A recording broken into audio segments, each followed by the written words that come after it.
Hello everyone! Natural corn soup ba ang hanap mo? Tara, lutuin na natin yarn. Ayan, at after duty nga ng inyong lingkod, dumiretso ako sa palengke para bumili ng mga kailangan ko para sa lulutuin ko for today's video. Unahin nating hiwain ang mais. Ayan, so mas prefer kong ihiwalay na yung mga laman nito para mas malasa yung magiging sabaw natin. Ayan, so sinasama ko pa rin naman sa soup yung pinagbunutan ng mais. Hala, anong pinagbunutan? Ayan, para mas malasa yung sabaw. Ayan, so iset aside muna natin yan. Isunod natin yung sibuyas. Ayan, sa araw-araw na ginawa ng Diyos, walang ibang ginawa ang sibuyas kundi paluhain ang mga inang nagluluto. Joke, okay. Last mo na yan, ha?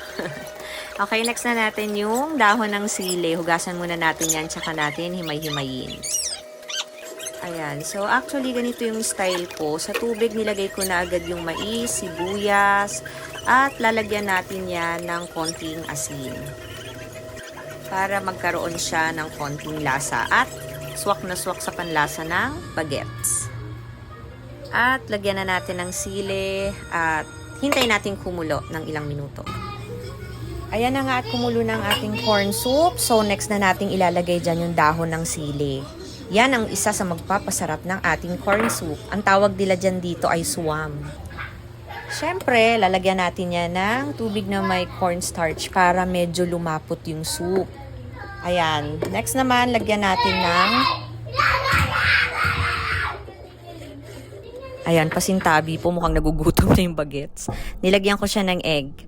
Mas masarap, mas masustansya sa bagets. Siyempre, di magpapahuli ang daddy at may daing. Ayan, at kumakain na kami. So, ito ay madali ang luto lamang since after duty, palengke ang isang inang guro. Ayan po. Thank you for watching!